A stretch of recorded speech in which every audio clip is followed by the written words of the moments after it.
ఎక్కువ వర్షాలు కురుస్తున్నందున పొలాల నుంచి మురుగునీటిని తొందరగా పంట నుంచి మోస్తారు వర్షాలు కురిసే నేపథ్యంలో రైతుల పొలాల్లో ఎరువులను మరియు పురుగుల మందులను పిచికారీ చేయకూడదని వ్యవసాయ సహాయ సంచాలకులు రాజనారాయణ తెలిపారు. గత 4 రోజులుగా వర్షాలు కురుస్తున్నందున వ్యవసాయ శాఖ ద్వారా రైతులకు వివిధ పంటలు తీసుకోవాల్సిన జాగ్రత్తలతో పాటు వాతావరణ ఆధారిత సూచనలను రైతులకు తెలియజేశారు. రామయ్యంపేట మండలంలోని కొమ్మటిపల్లి, శివాయంపల్లి, రామయ్యంపేట గ్రామాల్లో వరి, మొక్కజొన్న, పత్తి పంటలను ఇన్ఛార్జ్ వ్యవసాయ సహాయ సంచాలకులు రాజనారాయణ సందర్శించి రైతులకు వివిధ సూచనలు, సలహాలు చేశారు. ఈ సందర్భంగా ఆయన మాట్లాడుతూ వర్షాలు ఎక్కువగా కురుస్తున్నందున తమ పంట పొలాల నుంచి మురుగునీటిని వీలైనంత తొందరగా తీసివేయాల్సి ఉంటుందని, మరో 4 రోజుల పాటు వర్షాలు కురిసే అవకాశం ఉన్నందున రైతుల పొలాల్లో ఎరువులను మరియు పురుగుల మందులను పిచికారీ తాత్కాలికంగా వాయిదా వేసుకోవాలన్నారు.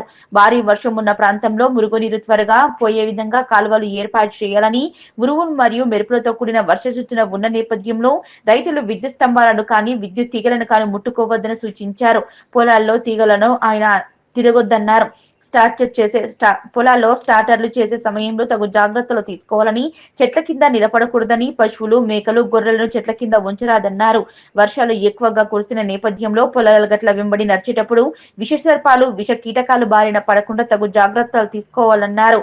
వరి పంటలో నీటి ముంపుకు గురి అయిన మడుగులను వాటి నుంచి వెంటనే మురుగునీటిని తీసివేయాలని, వర్షాలు తగ్గిన తర్వాత నాట్లు వేయాలని, రైతులకు నాట్లు వేసుకోవడానికి ప్రాణానికి చూసుకోవాలన్నారు.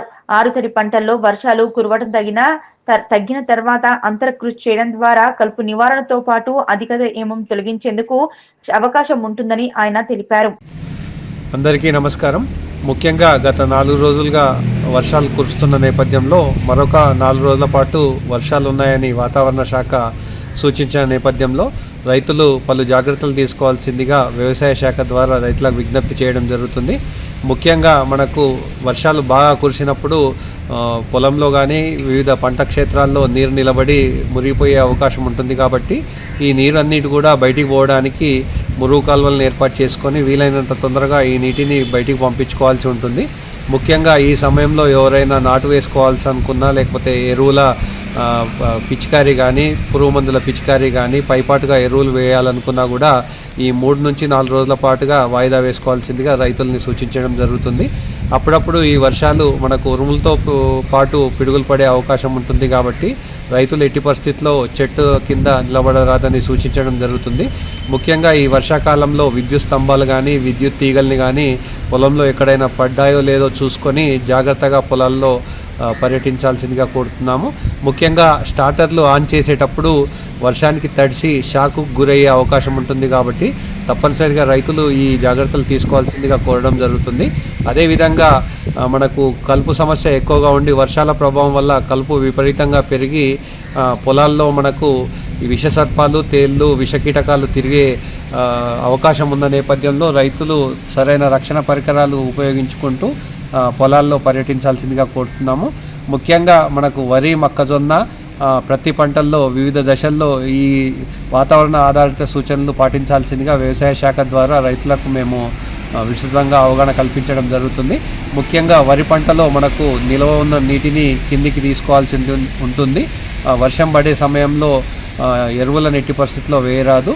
వర్షాలు కురవడం ఆగిన తర్వాత పైపాటుగా మనకు వేర్ల ద్వారా మనకు మొక్కలు సంగ్రహించవు. కాబట్టి పైపాటుగా పిచికారీ చేసుకున్నట్టయితే ముఖ్యంగా 319 కానీ 13-0-45 మల్టీకే లాంటి పోషకాలను 5 నుంచి 10 గ్రాముల లీటర్ నీటికి కలిపి పిచికారీ చేసుకోవాల్సిందిగా కోరుతున్నాము. పైపాటుగా నానో యూరియాను లీటర్ నీటికి 2 మిల్లీలీటర్ల చొప్పున కలుపుకొని పైపాటుగా పిచికారీ చేసుకున్నట్టయితే నత్రజని సంబంధిత ఎరువులన్నీ కూడా మనకు పత్రరంధ్రాల ద్వారా మొక్కకు అందే అవకాశం ఉంటుంది. పత్తిలో మనకు నీరు నిలవడం వల్ల వడిలిపోయే అవకాశం ఉంది. కాబట్టి దీని నివారణ కోసం కాపరాక్సీ క్లోరైడ్ మందును 3 గ్రాములు లీటర్ నీటికి కలుపుకొని మొక్కల మొదళ్ళ భాగంలో కానీ లేకపోతే పైపాటుగా ఆకుల మీద పడే విధంగా పిచికారీ చేసుకోవాలి. ఈ ప్రక్రియను వారంలో 2 సార్లు చేసుకున్నట్టయితే మొక్కలు కోలుకునే అవకాశం ఉంటుంది. పోషకాల విషయానికి వచ్చినట్టయితే యూరియాను 5 నుంచి 10 గ్రాములు లేదంటే 319 లేదా 13-0-45 పోషకాలను పైపాటుగా నీటిలో కలుపుకొని పిచికారీ చేసుకున్నట్లయితే మంచి ఫలితాలు ఉండే అవకాశం ఉంటుంది. మొక్కజొన్నలో నీరు నిలబడి అంటే ముఖ్యంగా శాఖీయ దశలో నీరు నిలబడడం ద్వారా మొక్కలు పచ్చబడే అవకాశం ఉంటుంది. భాస్వరం లోపం కూడా గమనించే అవకాశం ఉంటుంది. వీటి నివారణ కోసం భాస్వరం ఎరువైనటువంటి నానో డిఏపిని 2 మిల్లీలీటర్ల నీటికి కలిపి పిచికారీ చేసుకోవాల్సి ఉంటుంది. లేదా 319 కానీ 13-0-45 వంటి పోషకాలను పైపాటుగా పిచికారీ చేసుకోవడం ద్వారా ముఖ్యంగా వేరు వ్యవస్థ ద్వారా ఇప్పుడు ఉన్న పరిస్థితుల్లో మొక్క సంగ్రహించదు కాబట్టి మొక్క శక్తి విహీనమయ్యే అవకాశం ఉంటుంది. ఈ తక్షణ శక్తి కోసం మనం సూచించినటువంటి పోషకాలను పైపాటుగా పిచికారీ చేసుకోవాల్సిందిగా రైతులకు సూచించడం జరుగుతుంది. వర్షాలు కురవడం ఆగిన తర్వాత మనము కలుపు నివారణ కోసం అదేవిధంగా అధిక తేమను నివారించుకోవడానికి మనకు పశువులతో దుక్కి చేసుకున్నట్టయితే మంచి ఫలితాలు ఉండే అవకాశం ఉంటుంది. కాబట్టి రైతులందరూ కూడా ఈ జాగ్రత్తలు పాటించాల్సిందిగా కోరుతున్నాము.